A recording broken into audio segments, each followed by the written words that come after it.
தேவனான பிரசன்னத்தாவேவோ எங்கள் பரிசுத்த நாமம் இந்த காலையில் மகிமைப்படுவதாக. தேவனான நாமம் உதயத்தை மகிமைப்படுத்த தேவா சபையாரே இயேசு கிறிஸ்துவின் நாமத்திலே வாழ்த்து வரவேற்கிறோம். சபாய சேவகனா இயேசுவின் நாமத்தில் சாதனை பிரிகணும். எத்தனை பேர் சந்தோஷத்தோட இந்த இடத்துல வந்திருக்கீங்க? கீழே பீட்டே இயேசுவை கவிசிக்கிறார். எத்தனை பேர் கேட்ட கடந்த வாரம் முழுவதும் நல்லவராக இருந்தார்? கீழின வேண்டுவால் மே சத்தியபுரா யாபத்து சிறியாது. நான் விசுவாசிக்கிறேன் நம்ம ஒவ்வொருடைய வாழ்க்கையிலும் ஒவ்வொரு நாளும் ஒவ்வொரு நிமிஷமும் அவர் நல்லவரும் வல்லவருமாய் இருந்தார். विश्वासों आपके की साहब निवेश के साहब कपड़े देना तो यार को सीधा किया ஒரு மனதோடு நாம் அவருடைய சமூகத்தில் எழுந்து கர்த்தரை ஆராதிப்போம். साहब ने नेगेटिव बात हम करके देवा से नमस्कार करेंगे.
වෙනට උන්වහන්සේ බලවත්යි. ஒருவனாய் சேர்ந்து ஒரு தமிழ் பாடலை பாடி கர்த்தரை மகிமைப்படுத்துவோம். අපි එකතු වෙලා මේ දඹල ගීතිකාව ගායනා කරමු.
වෙනවා ස්වාමිනේ.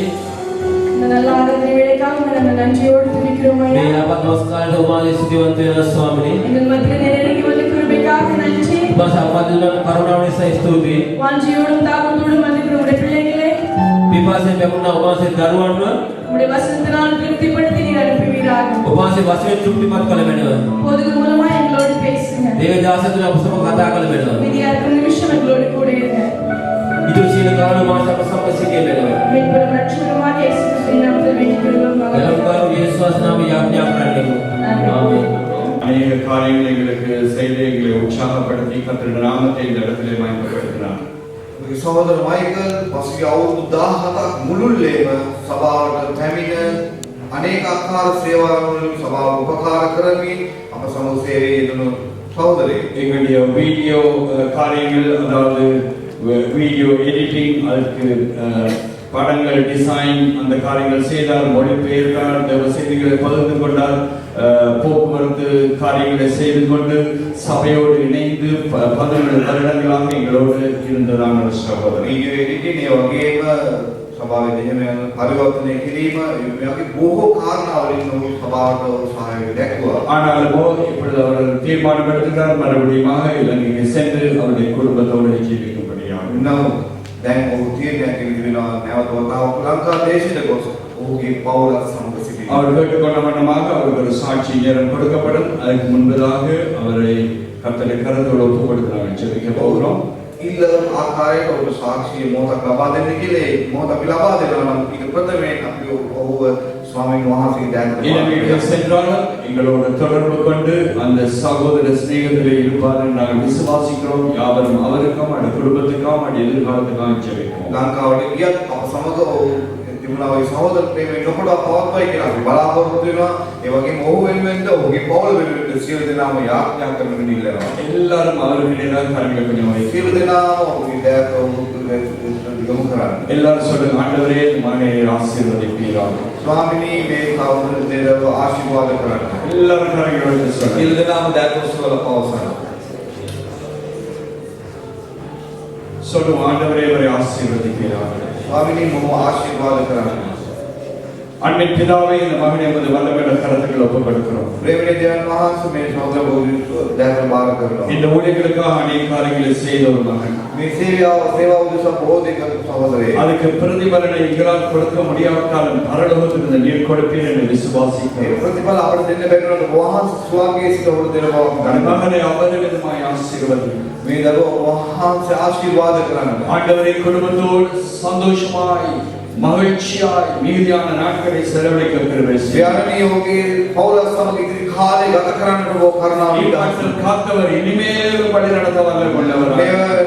රැකබලා ගන්න වහන්සේ ඉදිරියට මඟ පෙන්වන්න බලවත්. ஆந்திர பிள்ளைகளுக்கு ஒரு குறைவும் வர முடியாது. ඔහුගේ විශ්වාස කරන දරුවන්ට කිසි අඩුපාඩුවක් ඉන්නේ නැහැ. பிரயாணங்களுக்கு வேண்டுதான கிருபை ஏராளமாய் தாராளமாய் கொடுக்கும்படியாய் ஜெபிக்கிறோம். ඔහුගේ ගමන් පාසෝට සාධනවල කරුණාව දෙන්න කියලා අපි අහනවා. இரட்டிப்பான அபிஷேகத்தை கொடுக்கும்படியாய் ஜெபிக்கிறோம். ආකාර ආශිර්වාද නායක කරන අපි ආඥා කරනවා. கர்த்தர் எல்வெதில் வல்லமையின் ஊழியத்தில் பெற்றுக்கொண்ட ஆசீர்வாதத்தை ஜீவித காலம் முழுவதும் அநேகருக்கு சாட்சியாய் பகிர்ந்து கொண்டு ஆண்டவருடைய வார்த்தைப்படி ஜீவிக்க மகனுக்கு கிருபை கட்டளையிடுகிறார். ලංකාවේ සභාව තුළ ලබා ගන්නා වූ සියලුම අත්දැකීම් සහ ස්වාමීන් වහන්සේගේ වචනේ පවත්වාගෙන ලෝකෙට ආශිර්වාද කරන එක අපි ආඥා කරනවා. பிரசன்னம் அவர் முன்பதாக செல்லும். ඔබගේ අභිමුඛයේ යනවා.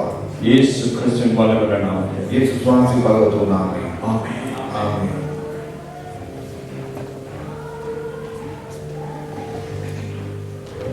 I call Sister Rani to present this.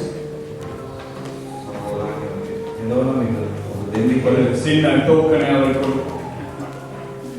උපුඩා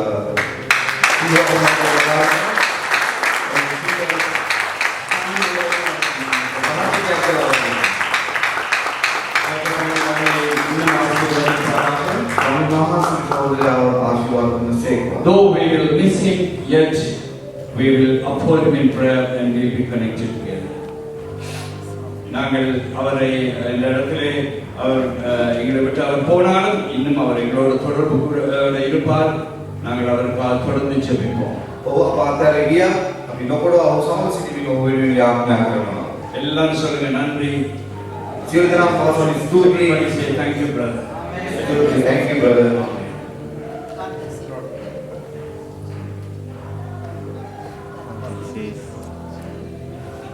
நான் இங்கே இந்த 17-18 வருடங்கள் கண்ட காட்சிகளை நான் ஒரு புத்தகமாக எழுதலாம் என்று நான் யோசித்திருக்கிறேன். පසුගිය අවුරුදු 17-18 මුළුල්ලේ සිදුවුණු සියලුම සිදුවීම් පොතක් හැටියට ලියන්නට මම සිතා සිටිනවා. நான் எழுத்தாளன் அல்ல, මම ලියන්නෙක් නොව அந்த கர்த்தர் கிருபை செய்வார். නමුත් ස්වාමීන් වහන්සේ කරුණාව පෙන්වනවා. நான் இப்பொழுது சொல்ல போகிற சாட்சி வந்து ஒரு கடலிலே ஒரு துளி போன்றதுதான். මම මේ පවසන්න යනවා මාගේ සාක්ෂිය මුහුදේ එක බිඳුවක් වගේ දෙයක්. நேரத்தை முன்னிட்டு நான் எவ்வளவு சுருக்கமாக சொல்ல முடியுமோ அவ்வளவு சுருக்கமாக சொல்லுகிறேன். அது தாமதமாக இருந்தால் மன்னித்துக் கொள்ளவும். කාලය නැති නිසා මම ඉතා ඉක්මනින් කියන්න බලන්නම්. මම ඊට වැඩි වෙලාවක් කියනවා මට සමාව වෙන්න කියලා අපි මම ඉල්ලා සිටිනවා. 2002 நான் கர்நாடக வந்த பொழுது இந்த தேசத்திலே ஒரு சபையை தேடி அலைந்தேன். 2002 වසරේදී මම මේ දේශයට පැමිණි අවස්ථාවේදී මම සභාවක් වෙමින් ඔබ ගොස් සිටියා. சில சபைகளுக்கு போனேன் தான். සමහර සභාවලට මම ගියා තමයි. ஆனால் அந்த கொள்கைகள் ஒன்றும் என் மனதுக்கு எதிராக இருக்கவில்லை. නමුත් එහි තිබුණා වූ ඒ සරසුව නැත්නම් තිබුණු දේවල් සමුදයට ප්‍රිය වුණේ නැහැ. பணத்தை மையமாய் வைத்து ஓடுகிற ஊழியர்கள், ඔවුන් මුදල් ඉදිරියෙන් තබාගෙන දුවන්නා වූ ගමන கடைசியில் தேவன் என்னை இங்கு கொண்டு வந்தார். අවසානයේ ස්වාමීන් වහන්සේ මාව මේ ස්ථානෙට ගෙනාවා. இங்கு கொண்டு வந்த பொழுது தான் பார்த்தேன் என்னுடைய பெயருக்கும் எலிபெத்தேலுக்கும் சம்பந்தம் இருக்கிறதை கண்டேன். මේ පැමිණියන් පසු තමයි මම බැලුවේ මගේ නමටයි එල්බෙතෙල් වලටයි යම් කිසි සම්බන්ධතාවයක් තිබෙනවා. அது தேவனுடைய சித்தம் என்று அறிந்தேன். මේ දිව්‍යන් වහන්සේගේ කැමැත්ත කියලා මම දැනගත්තා. என்னுடைய பெயரும் ஈயலிலே முடிகிறது, பெத்தேலும் ஈயலில் முடிகிறது. මගේ නම ඊඑල් එකකින් ඉවර වෙනවා, බෙතෙලුත් ඊඑල් වලින් ඉවර වෙනවා. ஏனென்றால் உங்களுக்கு தெரியும் அது தேவனை குறிக்கிறது. එල් කියලා කියන්නේ ඒ දිව්‍යන් වහන්සේ ගැන කියන බව ඔබ දන්නවා. அது பெரிய ஆச்சரியம் அல்ல. வேதத்திலே அநேகருக்கு அப்படி முடிகிறது. Samuel, Joel, Daniel, Ezekiel, Nathaniel இப்படியெல்லாம் அநேகருக்கு அப்படி இருக்கிறது. ඒ පමණක් නෙවෙයි මම ඉදිරියට පත් වෙන දෙයක් නෙවෙයි. නමුත් මේ වගේ බොහෝ නම් දැන් සහෝදරයෙක් කියපු නම් සියලු දේම එල් වලින් ඉවර වෙනවා. அதே கொலோசியர் 1:27 சபையுடைய தரிசனத்தை நான் அறிந்தேன். 1:27 කොලොස් පොතේ මම ස්වභාවික දර්ශනය ගැන හිතුවා. அது என்னை இன்னும் இருக கட்டி போட்டது சபையோடு. ඒ තවත් මාව සභාව සමග සම්බන්ධ කරලා තිබුවා. கொலோசியர் 1:27 சொல்லுகிறது, කොලොස් පොතේ 1:27 කියනවා எந்த மனுஷனையும் කුමන මිනිසෙක් හෝ கிறிஸ்து இயேசுவுக்குள்ளே தேறியவனாக நிறுத்தும்படியாக ස්වාමී ක්‍රිස්තුස් වහන්සේ තුල සිටින්නට அவரையே நாங்கள் அறிவித்து ඔහු ගැනම අපි දේශනා කරලා எந்த மனுஷனுக்கும் புத்தி சொல்லி සියලු දෙනාටම බුද්ධිය පවසා දීලා எந்த மனுஷனுக்கும் සියලුම මිනිසයන්ට சகல ஞானத்தோடே உபதேசிக்கிறோம். සකල ඥාණයෙන් අපි ඔවුන්ට දේශ උපදේශ දෙනවා. அந்த வசனத்திலே அந்த செய்தியை நான் ஒரு நாள் கேட்ட பொழுது இந்த சபையினுடைய தரிசனத்தை நான் அறிந்து கொண்டேன். ඒ වචනේ දවසක් මා ඇසු වෙලාවේදී මේ සභාවේ දර්ශනය මම දැනගත්තා. அது என்னை இன்னும் இருக கட்டி அணைத்தது. ඒ තාවත් මාව ලං කරලා දැකතකෝ සභාව සමගම. மூன்றாவதான வசனம், තුන්වෙනි වචනය. அது கடைசி வசனம், கொலோசியர் 1 கடைசியிலே. ඒ කොලොස් පරිපත්තියේ අවසාන වචනය. அந்த வசனம் சொல்லுது, இதற்காக මේ වෙනුවෙන් எனக்குள்ளே வல்லமையாய் கிரியை செய்கிற මා තුළ බලවත් ලෙස ක්‍රියා කරන්නා වූ அவருடைய பலத்தின்படி උන්වහන්සේගේ බලයේ ප්‍රකාරයට போராடி பிரயாசப்படுகிறேன் என்று சொல்கிற ஊழியக்காரனை கண்டேன். පොර බැඳෙමින් විපාසයෙන් යුක්තව සේවය කරන සේවකයාව මම දුටුවා. என்னை இன்னும் அங்கே கண்ணீரிலே அங்கே ஆழ்த்தியது. ඒ කාරණාව තවත් මාව කඳුරැලි තුළට ගිලා බැස්සුවා. ஒரு மாதிரியை நான் கண்டு என் வாழ்க்கையை நான் கட்டிக்கொள்ள எனக்கு கிருபையாய் இருந்தது. ඒ දේ මම උදාහරණයකට මගේ ජීවිතේ ගොඩනගන්නට මට අවස්ථාව ලැබුණා. அவர் பட்ட பிரயாசங்கள், போராடிப்பட்ட பிரயாசங்கள் ஒன்றல்ல ரெண்டல்ல. ඔහු පොර බැඳෙමින් කරපුවා ඔය පිපාසයෙන් යුක්ත කරපුවා සේවය එකක් දෙකක් නොව 18 வருடங்களாக நான் அவர் பட்ட பாடுகளை நான் கண்டு நான் கலங்கினதுண்டு. අවුරුදු 18ක් මුළුල්ලේ ඔහු කළා ඔස්සේ මගේ ඇස් වලින් දැකලා මම කැළඹුණු අවස්ථා තිබෙනවා. இப்படி ஒரு ஊழியத்தை நீங்கள் கண்டுகொள்ள மாட்டீர்கள். මෙවැනි සේවයක් ඔබ කිසි කාලයක කොහෙවත් දකින්නේ ஒவ்வொரு නැහැ. மனுஷனையும் ஒரு தாய் தூக்கி அப்படியே கட்டி நிறுத்துகிறது போல போராடி கிரியை செய்கிற ஒரு ஊழியக்காரர். සෑම මිනිසෙකුම තමගේ මව උත්සාහ කියනවා වගේ පොර බැඳමින් සේවය කරපු මිනිසෙක්. ஆகையினாலே சபையிலே நீங்கள் தனித்திருப்பீர்களே ஆனால் ඔබ මේ සභාව තුළ සිටිනවා නම් ඔබට நீங்கள் பாக்கியவான்களாய் இருப்பீர்கள். ඔබ භාග්‍යවන්තයන් වෙනවා. இந்த இடம் வந்து அருமையான இடம். මේ ස්ථානය යහපත් ස්ථානයක්. வளரும் இடம். வளர்க்கும் இடம், வளரும் இடம். ඔබ වැඩෙන්න සලස්වන්නා වූ ස්ථානය නෑ.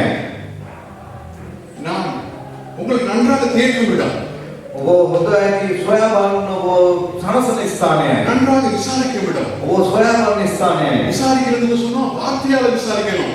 ඒ සොයා බලනවා කියන්නේ වචනයෙන් සොයා බැලීම. உங்களை அப்படியாக தேடி தேடி போராடி பிரயாசப்பட்டு உங்களை வார்த்தையால் விசாரிக்க விடும். ඔබ සොයලා පොර බඳින්න ඔබගේ සොයා බලන ස්ථානයයි. இந்த இடத்திலே நான் என்னுடைய அந்த கடைசி காலத்திலே ஆரம்ப காலம் மேலுக்கு கூறுகிறேன்.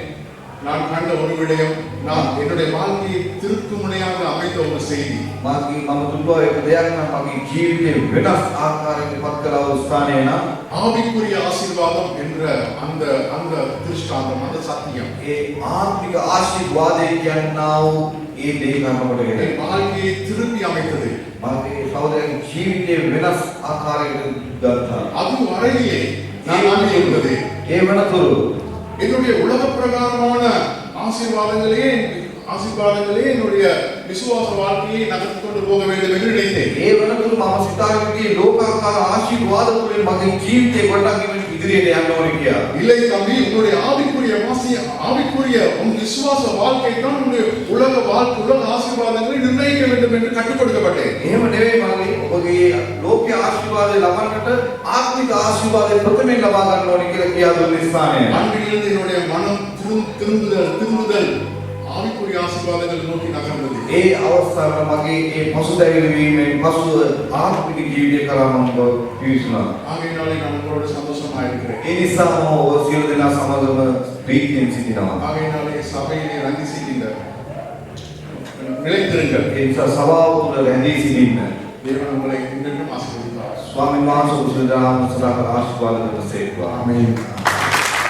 நாட்களை பிரயோஜனப்படுத்திக் கொள்ளுங்கள். දවස් ප්‍රයෝජනයට ගන්න. உங்களுக்கு கிடைக்கிற சந்தர்ப்பங்களை இழந்து விடாதீங்க. ඔබට ලැබෙනා අවස්ථාවන් ප්‍රයෝජනයට ගන්න. இந்த நாட்டிலும் கர்த்தர் இந்த சபையை வைத்திருக்கிற ஒரே ஒரு நோக்கம், මේ දේශයේ ස්වාමීන් වහන්සේ මේ සභාව நீங்களும் நானும் கர்த்தருடைய சமூகத்திலே தேறினவர்களாய் மாறும்படியாக ඔබයි මමයි මේ සභාව තුළ ස්වාමීන් වහන්සේ තුළ වැඩෙන්න ඕනේ. இயேசு வரும்பொழுது நாங்கள் ஒரு மனவாட்டியாய் மாறும்படியாக යේසුස් වහන්සේ පැමිණෙන වෙලාවෙදී අපි ஆவிக்குரிய விதத்திலே நாங்கள் அலங்கரிக்கப்பட்டபடியாக ආත්මිකත්වයෙන් අපි අලංකාර සිටින පිණිස பரிசுத்த அலங்காரத்தோடு நாங்கள் ஒவ்வொருவரும் அலங்கரிக்கப்பட்டபடியாக සුද්ධ අලංකාරයක් සමග අපි සියලු දෙනාම අලංකාර වී සිටින පිණිස விசேஷ விதமாய் உங்களையும் என்னையும் கர்த்தர் இந்த நாட்டிலே இந்த சபையிலே அழைத்திருக்கிறார் என்று நான் விசுவாசிக்கிறேன். විශේෂ වූ ස්වාමීන් වහන්සේ මේ සභාව වලට කැඳවලා තිබෙනවා කියලා මම විශ්වාස කරනවා. நாங்கள் வார்த்தைக்கு நேராக கடந்த செல்ல අපි වචනේ කරන්නේ කියලා. எல்லாருக்கும் நன்றி கொடி சொல்லுவோம். සියලු දෙනාම ඇස්වසා පවසමු.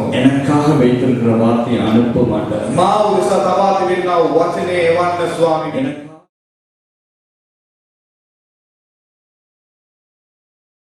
අපි ඉක්මනටම ස්වාමීන් වහන්සේගේ වචනයට යමු. வார்த்தைக்குள்ளே சீக்கிரமாக கடந்து செல்வோம். අද දවසේ ස්වාමීන් වහන්සේට වචනයක් තබා තිබෙනවා. இன்றைய நாளில் தேவன் நமக்கு வைத்திருக்கிற ඉතින් வார்த்தை සූදානම්ද? எத்தனை பேர் அதை கேட்க ஆயத்தம்? මතම පෙළගන්නේ එසායා පොතද என்னோட கூட திருப்பிக் கொள்ளுங்கள். ஏசாயா புத்தகத்துக்கு 52 වෙනි පරිච්ඡේදයේ 1 සහ 2 කියවන්නට අසමු.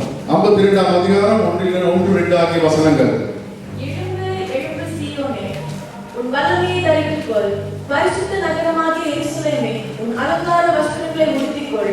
விருத்த சேதமில்லாதவனும் அசுத்தனும் இனி உன்னிடத்தில் வருவதில்லை. தூசியை உதறிவிட்டு எழுந்திரு, எருசலேமை வீழ்ச்சிடு. சிறைப்பட்டு போன சீயோன் குமாரத்தியே, உன் கழுத்திலுள்ள கட்டுகளை அவிழ்த்துவிடு. සියොන් පිවිදියන්න නොවේ බලය පැනදගනින්න ශුද්ධ නුවර වූ යෙරුසලම නොවේ අලංකාර වස්ත්‍ර පැනදගනින්න මක් නිසාද තවත් අචර්මන් චේතියෙක්වත් අපවිත්‍රවත් නැවත නුඹ තුළට පැමිණෙන්නේය.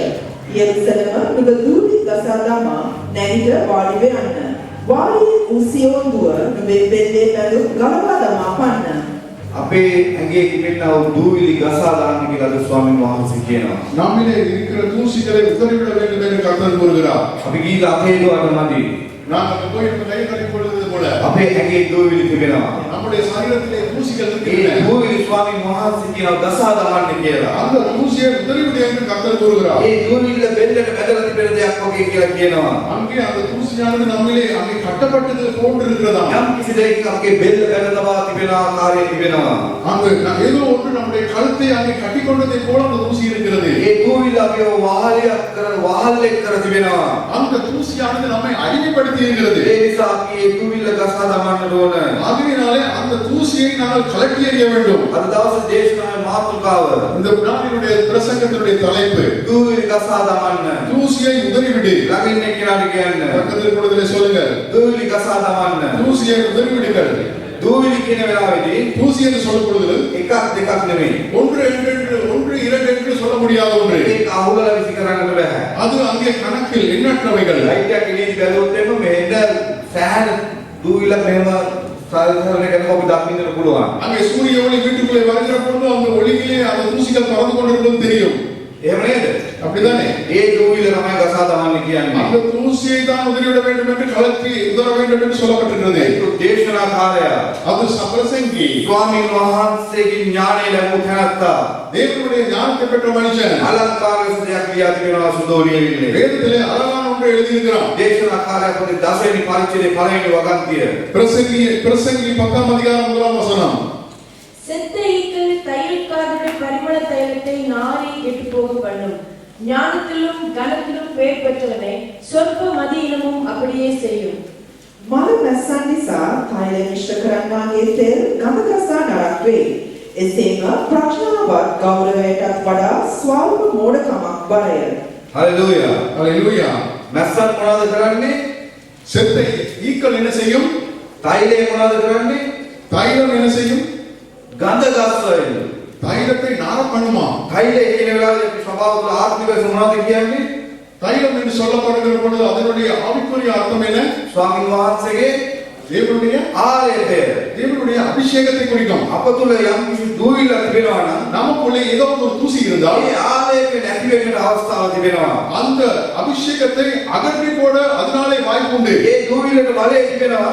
அந்த தூசிக்கு வல்லமை உண்டு. ස්වාමීන් වහන්සේගේ ආලයක අප කෙරෙහි පුරන් කරන්නට. நாம் தேவனுடைய அபிஷேகம் நமக்குள் இருக்கிற அந்த அபிஷேகத்தை அகற்றி போட வல்லமை உண்டு அதற்கு. ඒ නිසා ඒ දූවිල්ලේ ක්‍රියාව කරන්නට පුතේ ஆகையினாலே அந்த தூசியானது முந்துவதற்கு முன்பதாக අපි ඒ දූවිලි ගසා දමමු. நாங்கள் முந்தி அந்த தூசியை அவிழ்த்து உதறிவிட வேண்டும். හලෙලූයා. ஹல்லேலூயா. ආවලක් වෙයි දූවිලි එකක් පොඩි එකක් මේක රොත පිළිඳ වෙන්නේ. தூசி என்பது அங்கே ஒன்று எண்ணக்கூடியவைகள் அல்ல, எண்ண முடியாதவைகள். සුද වෙලේනේ මම පෙන්නලා දෙන්නම්. வேதத்திலிருந்து உங்களை காட்டி தருகிறேன். අපිට වෙලාව තිබෙන නිසා නැති නිසාද තිබෙන නිසාද මම ඉක්මනට යන්නම්. அங்கே நேரம் இருக்கிறதின் அடிப்படையில் நான் வேகமாக கடந்து செல்கிறேன். හිතෝපදේශයේ පොත පෙරලා ගන්න. நீதிமொழிகளுக்கு திருப்பிக் கொள்வோம். 6 වෙනි පරිච්ඡේදයේ 6ஆம் அதிகாரம் 16 වෙනි වගන්තිය සිට 19 වෙනි වගන්තිය දක්වා අපි කියවන්න ගමු. 16லிருந்து 19 வரையிலும் வாசிக்க கேட்போம். 6 காரியங்களே கர்த்தர் வருகிறார், 7 அவருக்கு அருவருப்பானவைகள். அவையாவன மேட்டிமையான கண், பொய் நாவு, குற்றமற்றவர்களுடைய இரத்தம் சிந்தும் கை, துராலோசனை பிழைக்கும் இருதயம், தீங்கு செய்வதற்கு விரைந்தோடும் கால், அபத்தம் பேசும் பொய் சாட்சி, சகோதரருக்குள்ளே விரோதத்தை உண்டு பண்ணுதல் ஆகிய இவைகளே. ස්වාමීන් වහන්සේ ද්වේෂ කරන කාරණා හයක් තිබේ. කාරණා කීයක් තිබෙනවද? எத்தனை காரியங்கள் உண்டு? ද්වේෂ කරන කාරණා කීයක් තිබෙනවද? எத்தனை பேர்கள் வெறுக்கத்தக்கதான காரியங்கள் உண்டு? 6. 6. එසේය උන්වහන්සේට පිළිකුල් වූ කාරණා සතක් තිබේ. උන්වහන්සේට පිළිකුල් වූ කාරණා සතක් තිබේ. அவருக்கு அருவருப்பானவைகளும் 7 உண்டு. ඕකේ සහෝදරය කියන වෙලාවේ ඔයගලගේ ඇඟි වලින් ගණන් කරන්න. சகோதரி அவர்கள் வாசிக்கிற பொழுது உங்களுடைய விரல்களில் நீங்கள் எண்ணிக்கொள்ளுங்கள்.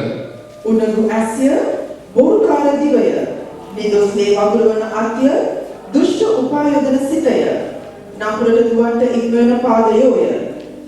මුසාවස් නික්මවන බොරු සාක්ෂිකාරයාය. සහෝදරයන් අතරේ බේද පතුරවන්නාය. උඩපු අයට ස්වාමීන් වහන්සේ මොනවද කරන්නේ?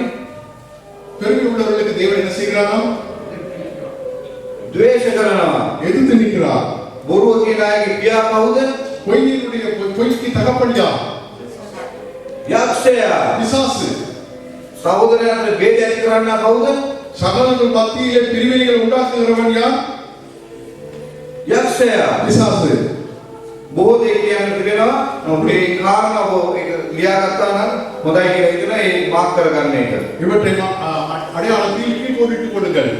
ස්වාමීන් වහන්සේගේ දස පනසේ තිබෙනා වූ ඒක ආඥාන බොරු සාක්ෂි නොකියව. தேவனுடைய 10 கட்டளைகளிலே ஒன்றுதான் பொய் சாட்சி சொல்லாதிருப்பாயாக என்பது. සමහර අය කල් පෙරණ බොරු කියන සාක්ෂි කියලා. அங்கே கண்களை போல பொய் சொல்லுகிறார்கள் சாட்சி சொல்வதிலே. බොරු සාක්ෂි කියන්නට එපා. பொய் சாட்சி சொல்லாதிருப்போமாக. ස්වාමීන් වහන්සේ කළ දේ යහපත් ලෙස ඒ දේ පමණක් සාක්ෂිය බෙදා ගන්න. கர்த்தர் செய்த நன்மைகளை மாத்திரமாக சாட்சியாக சொல்ல கடவோம். බොරු සාක්ෂි කියන වෙලාවේ ඔබගේ උඩඟුකම තමයි ඔබ පෙන්වන්නේ. நாங்கள் பொய் சாட்சி சொல்லுகிற பொழுது நம்முடைய பெருமை தான் வெளிப்படும். ඔබ කවුරුන් කෙනෙක් මේ ස්ථානයේ දැන් සිතනවා නම් මේ කියෝ කාරණා හතෙන් මාළක එකක්වත් නැහැ කියලා ඒකත් උඩඟුකම තමයි. இந்த காரியங்களிலே சொல்லப்பட்டிருக்கிற வாசித்த பகுதியிலே இந்த காரியங்கள் எதுவும் எனக்குள்ள இல்லை என்று நாம் எதுவுமையானோ அதுவும் நம் பெருமை என்பதை கொண்டு வருகிறது. ඉතිරි 6 බලන්න ඕනද? மிகுதி யாரை பார்க்க வேண்டுமா? ඉස්සලම් වෙන්නේ කාරණා 6ක් මොකක්ද සිස්ටර්? ஆறு காரியங்களை பார்த்து முதலில் ස්වාමීන් වහන්සේ ද්වේෂ කරන කාරණා 6ක් 6 බලන්න ඕනද? ஆறை பார்க்க வேண்டுமா? හැබැයි කියවනකොට ඔයගොල්ලන් ගණන් කරන්න ඕන. ஆனால் நீங்கள் வாசிக்கிற பொழுது எண்ணிக்கொள்ள வேண்டும். මේ සමතල පෙරලා ගන්න. எபேசியர் நிருபத்தை திருப்பிக் கொள்ளுங்கள். 4 වෙනි පරිච්ඡේදයේ 31 හා 32 කියවන ප්‍රශ්න. 4ஆம் அதிகாரம் 31 32 ஆகிய வசனங்கள். 31 වෙනි වගන්ති කියවන වෙලාවේදී ගණන් කරලා බලන කාරණා 6ක් කියනවා නැද්ද කියලා. 31 வசனத்தை வாசிக்கிற பொழுது 6 விடயங்கள் உண்டாகியா என்று எண்ணி பார்த்துக் கொள்ளுங்கள். சகல விதமான கசப்பும் கோபமும் மூர்க்கமும் கூக்குரலும் தூஷணமும் மற்ற எந்த துர்க்குணமும் உங்களை விட்டு நீங்க கடவுளே. සියලු තිත්තකම කෝපය උදහසත් කෝලහල අපහසත් සියලු ක්‍රෝධ නුඹලා කෙරෙහි පහ කරනු ලැබේවා. මාගේ සහෝදරය සහෝදරිය. பிரியமான சகோதர சகோதரிகளே, අද ස්වාමීන් වහන්සේ ඔබටයි මටයි කියන්නේ இன்றைய நாளில் கர்த்தர் நமக்கு கூறுவதாவது දූවිලි ගසා දමන්න. தூசியை உதறிவிட்டு எழுந்திருங்கள். මේ කියපු ඒ එක කාරණා இந்நாளில் வாசித்த ஒவ்வொரு காரியங்களும் ඒවා දූවිලි වෙන අපේ ඇඟේ තිබෙනවා. தூசிகளாக நம்முடைய சரீரத்திலே ஒட்டி இருக்கின்றன. ඒවා ගසා දමන්න. அவற்றை நாம் உதறிவிடுவோமாக. ස්වාමීන් වහන්සේ තාම අලංකාර වූ ඉදිරි කාලයක් අපට තබා තිබෙනවා. தேவன் அங்கே சுபிட்சமான ஒளிமயமான எதிர்காலத்தை நமக்கு வைத்திருக்கிறார். ඒ කාලයට යන්න තිබෙනා වූ දේවල් මේවා බාධාවක් කරගන්නට එපා. அந்த காலத்துக்கு செல்வதற்கு எதிரடையாக தடைகளாக இருந்துவிட அனுமதியாதீர்கள். මේවා වලින් වැළකෙන්න. இவற்றை விட்டு விலகி விடுவோமாக. ගසා දමන්න. அங்கே உதறி தள்ளுவோமாக. යම් කිසි කෙනෙක් සමග කෝපයෙන් සිටිනවා නම් நீங்கள் யாருடையாவது கோபமாக இருந்தால் මේක මගේ අත්දැකීම මම කියන්නේ. என்னுடைய சொந்த அனுபவத்தை நான் உங்களுக்கு பகிர்கிறேன். සමග හරි කෝපයෙන් සිටිනවා නම් யாருடையாவது கோபமாக இருந்தால் ඒ තැනත්තා அந்த நபர் ඔබට කුලියක් කියවන්නේ නැහැ. உங்களுக்கு கூலி கொடுக்க வேண்டாம். ඔබගේ හිත මත පපුව සෑම කරන ඕ වාඩි වෙලා ඉන්නවා. எப்பொழுதும் உங்களுடைய மனதிலும் உங்களுடைய இருதயத்திலும் அவர் குந்தி கொண்டிருப்பார். ඔව් කුලියක් කියවන්නේ නැහැ. ஆனாலும் கூலி கொடுக்க மாட்டான். අපි තමයි நாம் தான் ඒක හිතලා හිතලා දුක් විඳින්නේ. நாம் தான் அதை நினைத்து நினைத்து கவலைப்பட்டு கொண்டிருக்க வேண்டும். සම්පූර්ණ කිරි මුට්ටියකට ஒரு ஒரு பறிப்பு ஒரு ஒரு ஒரு நிறைந்து வடிகிற ஒரு முட்டியிலே பால் நிறைந்து வடிகிற முட்டியிலே විෂ බිඳුවක් දානවා. ஒரு துளி விஷம் සම්පූර්ණ විෂ මුට්ටියකට ஒரு பரிபூர்ண விஷ சட்டியிலே முட்டியிலே කිරි බිඳුවක් දානවා. ஒரு துளி பாலை போடுகிறோம். දැන් කිරි විෂ වේද විෂ කිරි වේද? பால் விஷமாகுமா விஷம் பாலாகுமா? ඒ නිසා ඔයගොල්ලන් හිතාගන්න ඔයගොල්ලන් කිරිද ඔයගොල්ලන් විෂද? ஆகையினாலே நம்மை நாம நிதானித்தாலும் நாம் பாலா அல்லது விஷமா என்று. ඔයගොල්ලන් කිරි නම් நாம் பாலானா ඒ විෂ බිඳුව එන්න නිදාන්නේ. அந்த விஷ துளி வர இடப்படாதிருப்போமாக. කියවපු දේවල් තමයි විෂ. அந்த விசுவாசிக்கு சொல்லப்பட்டவைகள் தான் அந்த விஷங்கள். හලෙලූයා. ஹalleluya. හැම වෙලේම ඔබ ආරක්ෂා කරගන්න. எப்பொழுதும் நம்மை பாதுகாத்துக் கொள்வோமாக. ස්වාමීන් වහන්සේගේ තෛලයන්ගේ ආලේපයෙන් ඔබ ආරක්ෂා කරගන්න. தேவனுடைய அந்த அபிஷேகம் என்ற அந்த தைலத்தை எப்பொழுதும் நாம் பாதுகாத்துக் கொள்வோமாக. සුද්ධාත්මයන් තුල අපි වර්ධනය වෙන වෙලාවෙ මහන්සිය හරිදේ හරියාකාරව මඟ පෙන්වනවා. பரிசுத்த ஆவியானவருக்குள்ளே நாங்கள் வளருகிற பொழுது அவர் சரியானவற்றை சொல்லிக் கொடுப்பது மாத்திரமல்ல சரியான விதத்தில் நம்ம நடத்துவார். අපි එපිස පොතේ කියපු ඒ කාරණා 6 எபேசியர் நிருபத்திலே வாசித்த 6 விடயங்கள் காரியங்கள் එවැනි දේවල් නිසා කිසි කෙනෙක් සමග ඔබලා කෝප වෙන්නට එපා.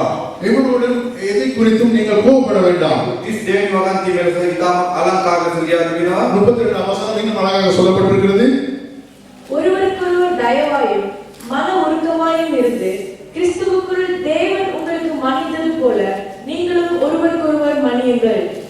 නුඹලා එකිනෙකා කෙරෙහි ගුණවන්තව අනුකම්පාව ඇතිව සිට ක්‍රිස්තුස් වහන්සේ තුළ දෙවියන් වහන්සේ නුඹලාට කමා වන ලෙසම නුඹලා එකිනෙකාට කමා වේලා.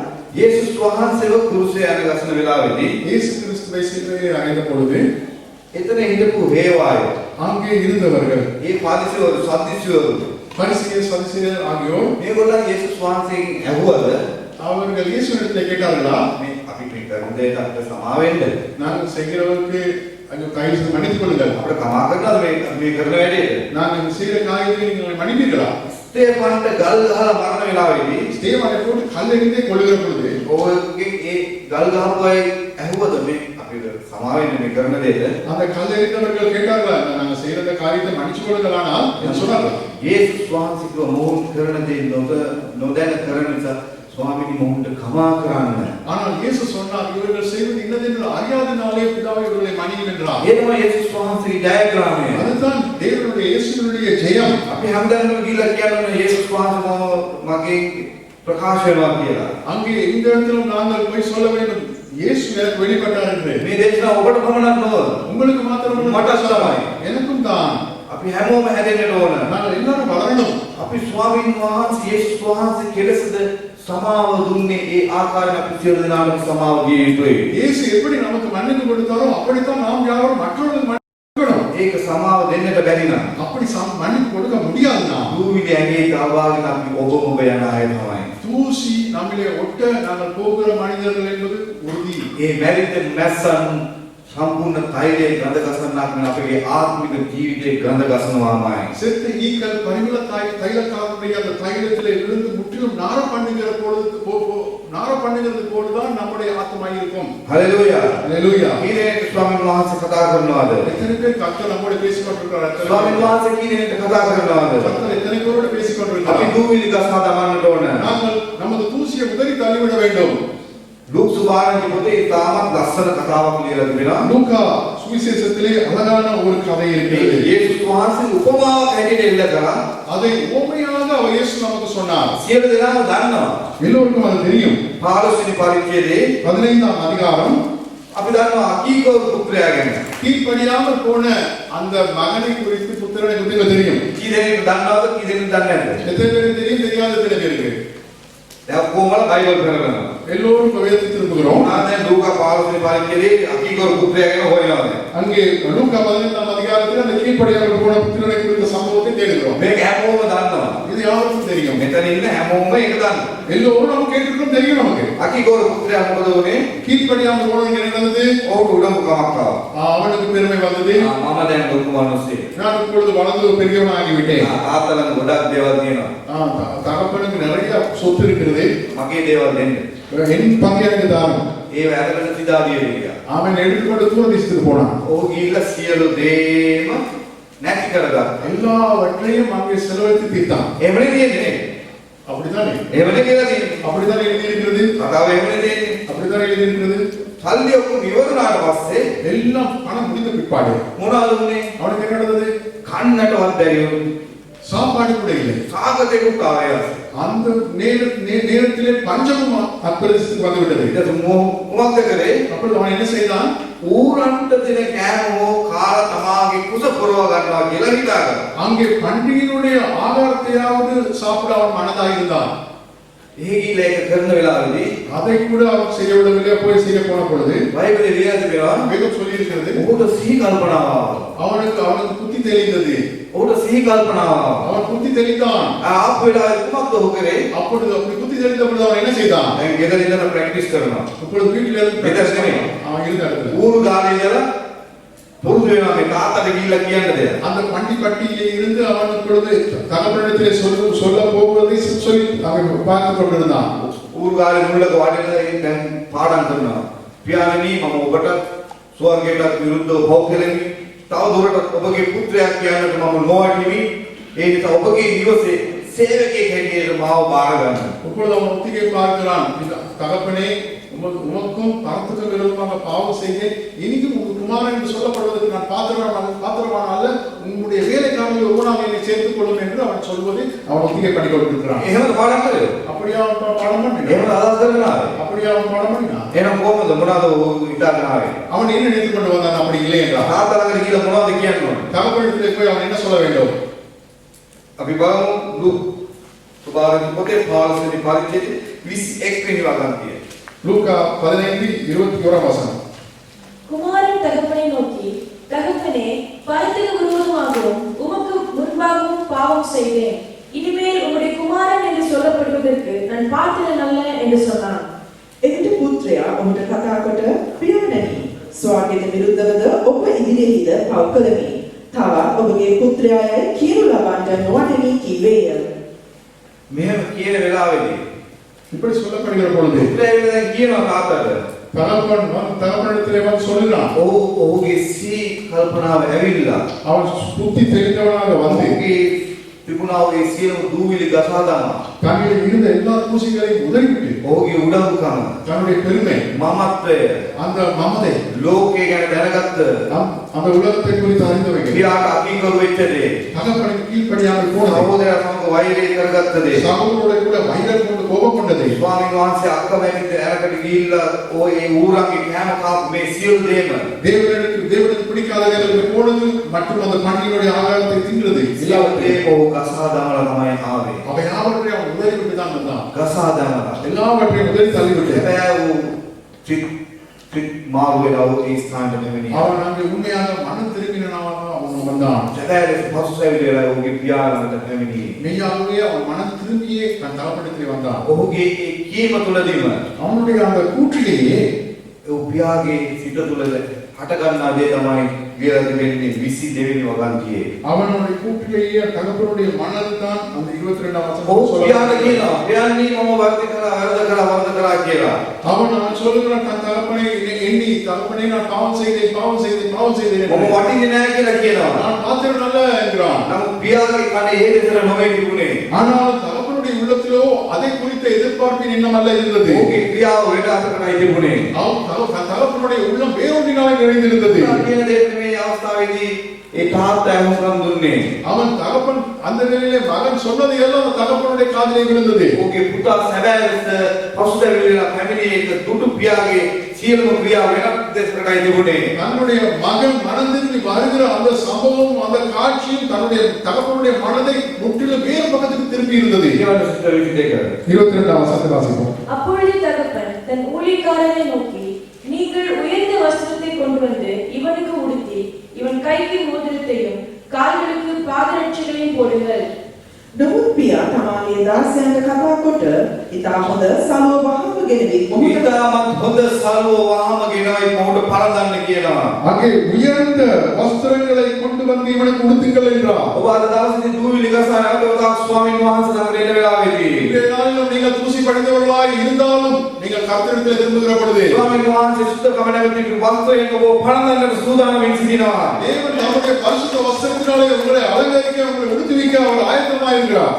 මොහුගේ ඇඟිල්ලේ මුදුවක්ද මොහුගේ ඇඟිල්ලේ මුදුවක් දමන්නට කියනවා. இவன் கைக்கு மோதிரத்தை அணிவீங்கள். ඔබ සැබෑ ලෙස පසුතැවිලි වෙනවා නම් මේ තාක් කළ දේවල් වලට நீங்கள் இப்படிப்பட்ட தூசி சம்பந்தமானவைகளை விட்டு நீங்கள் உண்மையாக மனம் திரும்புகிற பொழுது ස්වාමීන් වහන්සේ ඔබට බලේ මුත්තක් දෙන්නට සූදානම්. தேவன் உங்களுக்கு முத்திரை மோதிரத்தை அவர் ஆயத்தமாயிருக்கிறார். ස්වාමීන් වහන්සේගේ බලයෙන් සියලු දේ කරා යන්නට උන්වහන්සේ ඔබට බලය දෙන්නට සූදානම් සිටිනවා. கர்த்தருடைய நாமத்திலே நீங்கள் சகலதும் செய்வதற்கான அதிகாரத்தின் மோதிரத்தை அவர் உங்களுக்கு கொடுக்க ஆயத்தமாயிருக்கிறார். පාදවල වහන්ද පාදවලට වහන්ද දෙන්නට උන්වහන්සේ සූදානම් සිටිනවා. கால்களுக்கு பாதரட்சைகளை கொடுக்க ஆயத்தமாயிருக்கிறார். ඔබගේ ඉදිරි අනාගතයේ ඔබගේ ගමනට උන්වහන්සේ පාවහන් දෙන්නට සූදානම් සිටිනවා. உங்களுடைய எதிர்காலத்திலே உங்களுடைய பயணத்திலே நடப்பதற்காக வேண்டிய அந்த பாதரட்சைகளை அவர் வந்து ஆயத்தமாயிருக்கிறார். හලෙලූයා. හලෙලූයා. ඊ එනෙක් මේව කරන්න ගන්නට සූදානම්ද? எத்தனை பேர் இவற்றை அணிந்து கொள்ள நாம் ඔබ ஆயத்தமாயிருக்கிறோம்? ඉන්න ස්ථානයේ නැගිට සිටින්න. நாம் இருக்கிற இடங்களில் எழுந்திருப்போம். ඔබගේ දූවිලි ගසා දමන්න අද දවසේදී இன்றைய நாளில் நம்முடைய தூசிகளை உதறிவிட்டு எழுந்திருப்போமாக. ස්වාමීන් වහන්සේ කැමති නැති දේවල් ඔබගේ ජීවිතයෙන් අහක් කරන්න. கர்த்தருக்கு சித்தமில்லாத காரியங்களை நம் ஜீவிதத்திற்கு உதறிவிடுவோமாக. ඔබ අද දවසේ සැබෑ ලෙස පසුතැවිලි වෙනවා නම් இன்றைய நாளில் நாம் யாவரும் மனம் திரும்புவோமாக. மெய்யாய் ස්වාමීන් වහන්සේ සූදානම්. தேவன் கர்த்தர் ඔබ ஆயத்தமாயிருக்கிறார் සුද්ධ වස්ත්‍රයක් දෙන්නට. நமக்கு ஒரு சுத்த பரிசுத்த வஸ்திரத்தை கொடுப்பதற்கு මුද්දක් පළඳවන්නට. நமக்கு ஒரு மோதிரத்தை அணிவிப்பதற்கு පාහවන් යෝධයන් වහන්සේ සූදානම්ෙන් සිටිනවා. பாதரட்சி அணிவிப்பதற்கு அவர் ஆயத்தமாயிருக்கிறார். எல்லாரும் கண்களை மூடி ஜெபிக்க போவோம். සෑම දැස් පියාගෙන යාඥා அருமையான ஒரு தேவ செய்திக்குள்ளாக கடந்து சென்றோம். අස්ස දෙවියන් වහන්සේ වචනයට සමන් දුන්නා. எங்களோட பழைய காரியங்களாகிய தூசிகளை விட்டு நாங்கள் வெளியே வர ஆயத்தமாக வேண்டும். අපි පරණ දේවල් වල දූවිල්ලෙන් අපි එළියට එන්නව කාලයයි මේ. இந்த குடும்பத்தில் 2 குமாரர்கள் இருந்தார்கள் என்று நாங்கள் யாவரும் அறிவோம். මේ පවුලේ පුත්‍රයන් දෙදෙක් සිටියාගේ අපි සෑම දෙනෙක්ම දන්නවා. ஒருவன் உள்ளே இருந்தால் ஒருவன் வெளியே சென்றான். එක්කෙනෙක් ඇතුලේ සිටියා එක්කෙනෙක් එළියට ගියා. சாதாரணமாக இந்த உலகத்திலே இந்த குமாரனை குறித்து எல்லாரும் கெட்ட குமாரன் என்று சொல்லுவார்கள். සෑම මේ ලෝකේ මේ පුත්‍රයාට අකීකරු පුත්‍රයා කියනවා. கெட்ட குமாரன் என்றுதான் பெயர் கொடுக்கப்பட்டிருக்கிறது. අකීකරු පුත්‍රයා කියන නම කියා තිබෙනවා. ஆனால் நான் நினைக்கிறபடி அவன்தான் நல்ல குமாரன். මම සිතාකාරය ඔහු තමයි යහපත්ම පුත්‍රයා. வீட்டுக்குள்ளே இருந்த மூத்த குமாரன் வெளியே செல்லுகிறான். ඇතුලේ හිටපු ඔය වැඩිමල් පුත්‍රයා එළියට යනවා. இளைய குமாரன் வெளியே செல்லுகிறான். ඒ පොඩි පුත්‍රයා එළියට යනවා. ஆனால் அந்த இளைய குமாரன் மனம் திரும்பி மறுபடியும் வருகிறான். නමුත් මේ පොඩි පුත්‍රයා පස්සේ නැවත වාරයක් ஆனால் மூத்த குமாரன் வீட்டுக்குள்ளே வர மனதில்லாது இருந்தான் என்று வேதம் சொல்லுகிறது. වැඩිමල් පුත්‍රයා ඇතුලට එන්න නැතු සිටියාගේ දෙවියන් වහන්සේ වචනේ තිබෙනවා. நீங்க ஆண்டவருடைய வீட்டுக்குள்ளே பரிசுத்தமாய் மாறுவதற்கு உங்களை தாழ்த்துவதற்கு பழைய தூசிகளை கடைந்து விட்டு வருவதற்கு நீங்கள் ஆயத்தமா இருக்கிறீங்களா? දෙවියන් වහන්සේගේ අභිමුඛයේ පස්සේ වෙලා දූවිලි ගස ඇතුලට එන්න ඔබ සූදානම් සිටිනවාද? அவன் வெளியே போகும் பொழுது கெட்ட குமாரன் உண்மைதான்.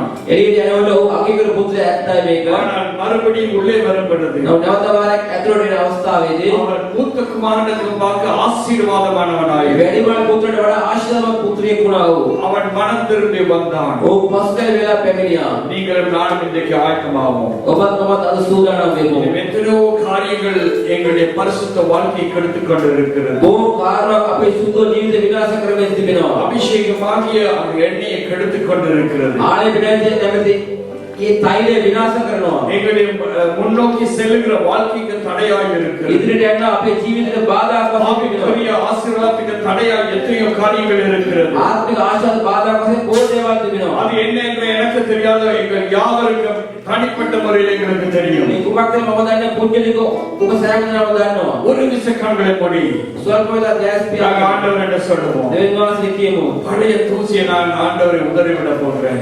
පරණ දීවිලි මම ගස්සලා තමනා ස්වාමීනි. நான் மறுபடியும் என் தாப்பன் வீட்டுக்குள்ள செல்ல போகிறேன். නැවත වාරයක් පියාණන්ගේ නිවසේම ඇතුල් වෙනවා ස්වාමීනි. தாப்பன் வீட்டில் எனக்கு ஒரு புதிய வஸ்திரம் கொடுக்கப்பட போகிறது. පියාණන්ගේ නිවසේම මට අලුත් වස්ත්‍රයක් දෙනවා ස්වාමීනි. ஆண்டவரே என்னை சுத்திகரியும். ස්වාමීනි මාව පවිත්‍ර කරගන්න. என்னை நான் தாழ்த்துகிறேன் ஆண்டவரே. මාව යටත් කරනවා ස්වාමීනි. என்னை குறை குற்றங்களை மன்னியும் என்று சொல்லுவார். මාගේ අඩුපාඩු සමාදන් වෙනවා ස්වාමීනි. அருகாமையில் இருக்கிற முன் பின் இருக்கிறவர்களுக்கு மறந்து விடுங்க. ඔබ ළඟ ඉන්න කෙනාව අමතක කරන්න. நானும் என் தேவனும் என்ற ஒரு நிலைமைக்கு வருவோம். ඔබත් මගේ දෙවියන් වහන්සේ කියන තත්ත්වයට පැමිණෙමු. I and my God, I am in the presence of my God. தேவனுடைய சமூகத்திலே நான் நின்று கொண்டிருக்கிறேன். දෙවියන් වහන්සේ අමුකාතේ ඔබ සිටින්නේ. அப்பாவின் சமூகத்துக்கு வந்திருக்கிறேன். පියාණන් වහන්සේගේ අමුකාතේ සිටින්නේ. அப்பாவிட்ட சொல்ல வேண்டிய சில காரியங்கள் உண்டு. තාත්තට කියන්න ඕන දේවල් කීපයක් තියෙනවා. அப்பாவுக்கு எங்களை வேலைவினைகளை சொல்லலாம். තාත්තා අපේ බලහිතාවල් කියන්න எங்கள் පුළුවන්. பிரச்சனைகளை சொல்லலாம். අපේ ප්‍රශ්න කියන්න පුළුවන්. எங்களுடைய தேவைகளை சொல்லலாம். අපේ අවශ්‍යතාවය කියන්න පුළුවන්. நாங்கள் ஒரு விஷயம் தாழ்ந்து போவோமா? අපි අපි යටත් කරමු ස්වල්ප මොහොතක්. அப்பா கிட்ட சொல்லுவோம். තාත්තට කියමු. பிதாவே ஒரு சமூகத்தில் நான் வந்திருக்கிறேன். පියාණන්ගේ වාසය අමුකාතේ ඔබ සිටින්නේ. என்னை ஒரு விஷயம் சுத்திகரியும். මාව පවිත්‍ර කරගන්න ස්වාමීනි. ஏற்றுக்கொள்ளும் ஆண்டவரே. මාව පිළිගත වෙනවා. பழையவைகள் ஒழிந்து போயின. වර්ණ සියල්ල පාව ஏதோ ගියේ. எல்லாம் புதியதாயின என்று මෙන්න சொல்றேன். සියල්ල අලුත් වුණා කියලා කියමු. புதிய ஒரு உடன்படிக்கைக்குள்ள வருவார். අපි අලුත් කිවිසුකට පැමිණෙමු. புதிய ஒரு அங்கீகளை தருவார் என்றால் புதிய ஒரு உடன்படிக்கை. අලුත් වස්ත්‍ර දෙන්න දෙන්නට ඕන අපි අලුත් කිවිසුමක් ඇති The කරගන්න. Lord is going to give us a new covenant. ஒரு புதிய உடன்படிக்கைக்குள்ள எங்கள் வருவதற்கு அவர் ஆயத்தமாய் இருக்கிறார். අලුත් කිවිසුමකට පැමිණෙන දෙවියන් වහන්සේ සූදානම්ව සිටිනවා. சொல்லும் ஆண்டவரே, කියමු ස්වාමීනි. காலையிலே சபை விட்டு போகும்பொழுது මේ උදෑසන සභාව පිටත් කරන අවස්ථාවේදී பழைய காரியங்கள் ஒழிந்து போவதா, වර්ණ සියල්ල පහව ගියේදී பழைய சிந்தனைகள் ஒழிந்து වර්ණ போவதா, සිතුවිලි පහව ගියේදී பழைய கோபம் வைராக்கியம் பெருமை ஒழிந்து போவதா, වර්ණ කෝපය උරුමකම පාවගියේදී பழைய வீணான சிந்தனைகள் ஒழிந்து போவதாக පරණ අනවශ්‍ය සිතුවිලි පාවගියේදී ஆண்டவரே என்னை பரிசுத்தமாய் மாற்றும் ස්වාමීන් වහන්සේ පවිත්‍ර කළ මැනව உங்களுடைய வீட்டுக்குள்ள பிரவேசிக்கிற நாயகமாக ඔබ இருக்கிறேன் වහන්සේ නිවසේ මම එන්නට සූදානම් ස්වාමීන් சகோதரமாகிய அந்த அதிகாரத்தை எனக்கு மறுபடியும் தாங்க ஆண்டவரே බුද්ධ දෙවියන්ගේ ආධිපත්‍ය මට දෙන්න ස්වාමීනි ஆண்டவரே அதிகாரத்தை இழந்தவனாய் இருக்கிறேன் ස්වාමීන් ආධිපත්‍ය නැති කරගෙන ஆதி அன்பை இழந்தவனாய் இருக்கிறேன் මම මේ නැති කරගෙන உங்களை விட்டு நான் ஓடி போனேன் මම ඔබ වහන්සේ ඈත දීවුවා ஆனால் மறுபடியும் வருகிறேன் නමුත් නැවත වාරයක් පැමිණෙනවා சத்தமா சொல்லுவோம் மறுபடியும் வருகிறேன் මේ නැවත වාරයක් என்னை පැමිණෙනවා ஏற்றுக்கொள்ளும் ஆண்டவரே මම පිළිගන්න වෙනවා ස්වාමීනි எனக்கு ஒரு புதிய அங்கீகாரம் ඔබට ஆண்டவரே අලුත් වස්ත්‍රයක් තුන වෙනවා பழைய தூசியை களைந்து கொண்டு வர ஆயத்தமாய் இருக்கிறேன் පරණ දූවිලි මගක් කරගෙන සිටිනවා ස්වාමීනි அன்பின் பிதாவே ප්‍රේමයේ ස්වාමීනි அருமையான காரியங்களுக்காக நன்றி ව්‍යාපතු දැසනේ உங்களுடைய සයිස්තුති வார்த்தைகளுக்காக ඔබ நன்றி වහන්සේ වචනේ සයිස්තුති பழைய காரியங்களை களைந்து விட்டு පරදේශයල පහ කරමින් புதிய காரியத்தை கருத்துக்களுக்கு செய்யும் අලුත් දේවල් දරා ගන්න උපකාර කළ වෙනවා அந்த பிள்ளைகள் ஒவ்வொருவரையும் அபரிமிதமாய் ஆசீர்வதியும் ලැබෙන සෑම දරුවෙම ආශිර්වාද வர කරනවා முடியாதவர்கள் இருக்கிற இடங்களை சபிக்கும்படியாக ஜெபிக்கிறோம் ලැබෙන අයට ඉන්න විස්තර උපවාස සම්පූර්ණ වෙනවා ஆண்டவர் இந்த தேவ செய்தியை கேட்டு ஒவ்வொரு பிள்ளைகளையும் பரிசுத்தப்படுத்தி ஆயத்தப்படுத்தும்படியாக ඔබ වහන්සේ ඇසුවා සෑම දරුවෙම සූදානම් කළ වෙනවා வல்லமல்ல கருத்துக்களை ஒப்புக் கொடுக்கிறோம் ඔබ වහන්සේ බලවත් උදෑට පාරේ இயேசு கிறிஸ்துவின் வல்லமையுள்ள යේසුස් වහන්සේ බලවත් වුණා ආමේන්. ආමේන්